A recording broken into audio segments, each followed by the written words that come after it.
Good morning. Let us begin where our founders began in 1776, when in the course of human events it becomes necessary for one people to dissolve the political bonds which have connected them with another. With those words, our founders courageously began our Declaration of Independence from an oppressive monarch for, among other grievances, the king's refusal to follow rightfully passed laws. In the course of today's events, it becomes necessary for us to address, among other grievances, the President's failure to faithfully execute the law. When crafting the Constitution, the founders feared the return of a monarchy in America.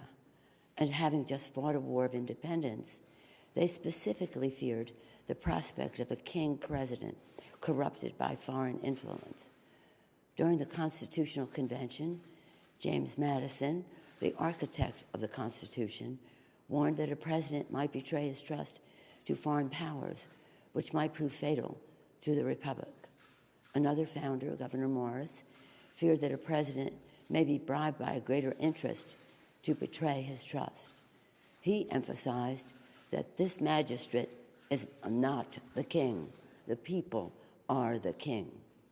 They therefore created a constitutional remedy to protect against a dangerous or corrupt leader: impeachment. Unless the Constitution contained an impeachment provision, one founder warned, a president might, quote, spare no effort or means whatsoever to get himself reelected. Similarly, George Mason insisted that a president who procured his appointment in his first instance through improper and corrupt acts might repeat his guilt and return to power. During the debate over impeachment at the Constitutional Convention, George Mason also asked, "Shall any man be above justice? Shall that man be above it who can commit the most extensive injustice?" In his great wisdom, he knew that injustice committed by the president erodes the rule of law, the very idea of fair justice, which is the bedrock of our democracy. And if we allow a president to be above the law, we do so surely at the peril of our republic. In America, no one is above the law. Over the past few weeks, through the Intelligence Committee working with the Foreign Affairs and Oversight Committees, the American people have heard the testimony of truly patriotic career public servants, distinguished diplomats, and decorated war heroes, some of the president's own appointees. The facts are uncontested. The president abused his power for his own personal political benefit at the expense of our national security by withholding military aid and crucial Oval Office meeting in exchange for an announcement of an investigation into his political rival.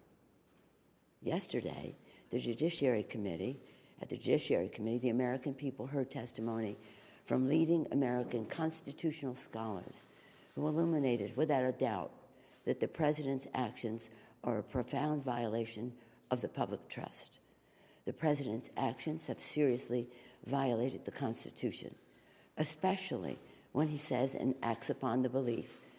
Article 2 says, "I can do whatever I want." No, his wrongdoing strikes at the very heart of our Constitution, a separation of powers, 3 co-equal branches, each a check and balance on the other. A republic, if we can keep it, said Benjamin Franklin. Our democracy is what is at stake. The president leaves us no choice but to act, because he is trying to corrupt, once again, the election for his own benefit. The president has engaged in abuse of power, undermining our national security and jeopardizing the integrity of our elections. His actions are in defiance of the vision of our founders and the oath of office that he takes to preserve, protect, and defend the Constitution of the United States. Sadly, but with confidence and humility, with allegiance to our founders and a heart full of love for America, today I am asking our chairman to proceed with articles of impeachment. I commend our committee chairs and our members for their somber approach to actions which the President had not made necessary.